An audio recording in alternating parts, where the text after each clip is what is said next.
Okay, finally. Welcome to the realm of Alfgard, otherwise known as the Overworld. It's here where a majority of our adventure will take place as we get to actually move from town to town and enjoy the landscape. This feature was revolutionary at the time as it allows games to stop being just levels and becomes worlds that we can explore. I know Dragon Quest wasn't the first game that had an overworld. Heck, it's not even the first game that I've shown off that has this feature, but it's still pretty cool nonetheless. Anyways, as we move about on the overworld, we are likely to run into a random encounter, where a monster will appear from out of nowhere to attack us. The Dragon Lord has many hideous, vile creatures under his command, all of which are so evil that they could make a grown man cry from the presence of their malice alone. So muster up your courage, hero, for we are going to battle to the death with this awful creature.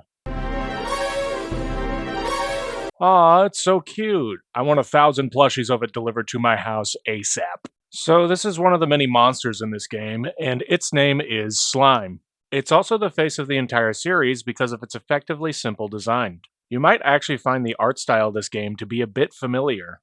And that's because the art design for this game was provided by a mangaka named Akira Toriyama. When this game came out in 1986, Akira Toriyama was primarily known for his comedy series Dr. Slump. However, he was also a year or two into working on a little side project of his, which was a parody of Journey to the West, Dragon Ball. Yes, the guy who made Dragon Ball drew the artwork for this game and continued to work on the series for the rest of his life. Rest in peace, you legend. Anyways, don't let the unassuming pile of pure hatred confuse you. The slimes will murder you in the coldest of blood. They enjoy it too. Look at the smile on their face. That's the smile of a killer if I've ever seen one. So, how do you defend yourself against this imposing threat? We're going to have to fight in the style of the wonderful invention that gamers know as turn based combat. Dragon Quest has quite possibly one of the simplest battle systems in turn based combat history. All battles are one on one. Two men enter, only one leaves. Now, of course, you have a basic attack which will do damage based on crazy wizard numbers known as stats, but after a while, you will eventually gain the ability to use evil magic spells. The spells in Dragon Quest are actually quite fun, as they are based on onomatopoeias. For example, instead of having a boring fire spell, you have the Sizz spell. And instead of a been there, done that teleport spell, you have a zoom spell. And in later games, you have a spell where you blow yourself up that's called kamikaze. Boy, Japan has a sick, twisted sense of humor, and I can't help but love it. There are roughly 10 spells in the game, and some of them have uses even outside of battle. I'll try to go over them as they come up, but for now, we are not magical in the slightest, so we have no magic spells to use. We might be tempted to flee, but only cowards and those with low health run from battle. We'll have to rely on our bamboo stick to get the job done. After sticking the slime a couple of times with the pointy end, the slime falls to our skill and might. When you defeat enemies, they will give you experience points that will go towards leveling you up, which is how you become stronger to fight bigger enemies, and they will also drop lovely money. Yes, I know that these are very basic concepts that everyone knows by the time that they are 2 years old, but I get more money when these videos exceed 8 minutes, so explain basic concepts I shall. In the beginning area, you are only likely to run into slimes and she slimes, which are slimes that are orange and are slightly stronger than their blue counterparts. Depending on how far you wander from the castle, you might run into a Draki, which can be a bit challenging to tackle for new adventurers. But I am not a new adventurer, so do your worst, little bat dragon thing.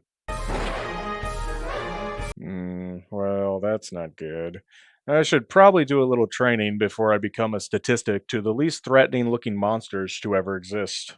Every RPG player is used to the grind, where you sit there and decimate the local population of monsters to gain either XP or money in order to increase your level or arsenal. Look, I'm not saying that I support genocide. I'm just saying that these monsters had it coming. I beg you to take that out of context. Anyways, I tend to grind until I can buy the best equipment from whatever town I just arrived at, but that's because I am insane and don't recommend doing this for the sake of your sanity. Seriously, do not do this. It is a bad idea. Anyways, eventually I got enough money to buy myself a copper sword and a leather shield. At roughly 3 gold per monster, it only took about half an hour of time that I'm never getting back. Unfortunately, this does mean that we have to part with our trusty bamboo spear. Inventory space is limited in Dragon Quest, and we can't waste any slots, even if it is for something that has been with us since the beginning. Look, okay, I'll admit it's hard to part with. We had a spear before we had clothes, but it's gotta be done.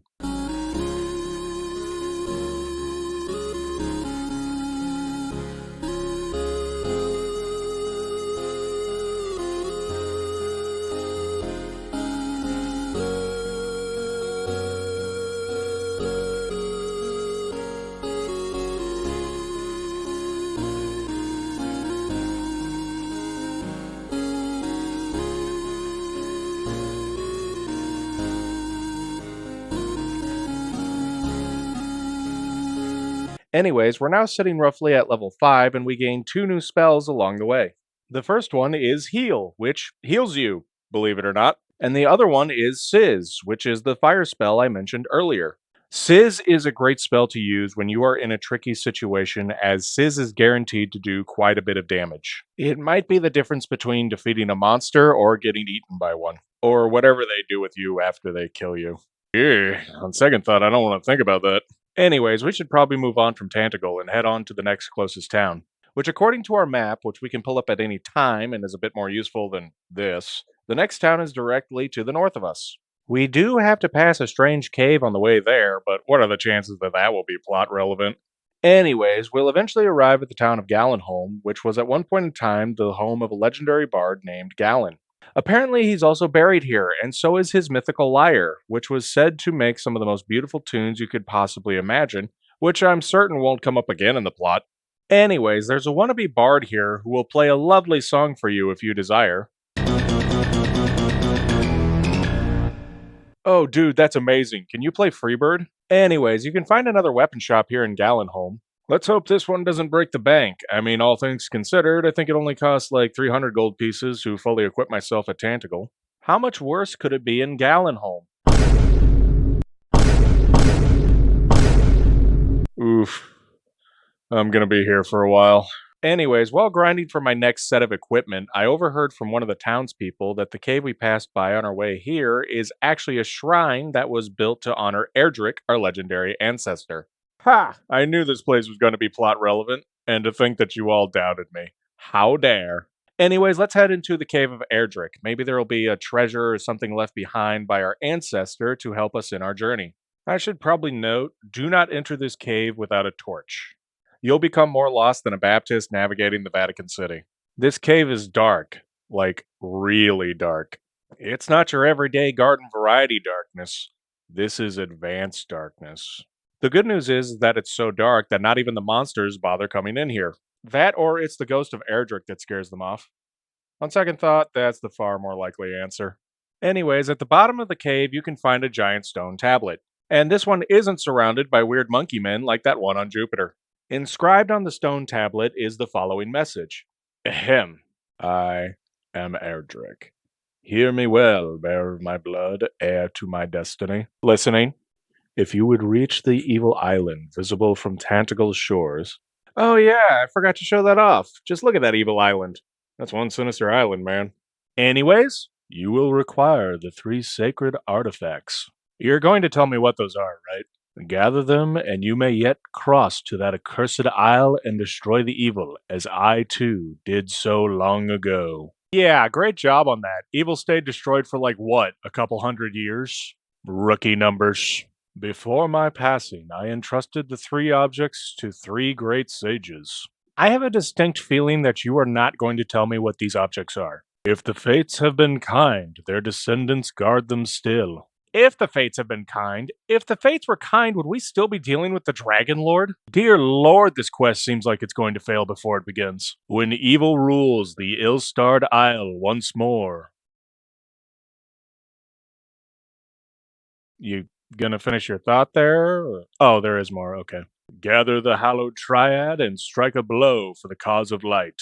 And what is this hallowed triad? Why are you not telling me this critical detail? Blood of my blood, child of my children, go forth and fulfill your destiny. Well, now I'm even more confused on what I'm supposed to do. Guess we should go find these sage descendants, assuming they still exist. I didn't even get any cool items. Man, can't rely on my ancestor for anything. Well, at least I still have my reliable torch. Can always trust on it. Today is just not my day.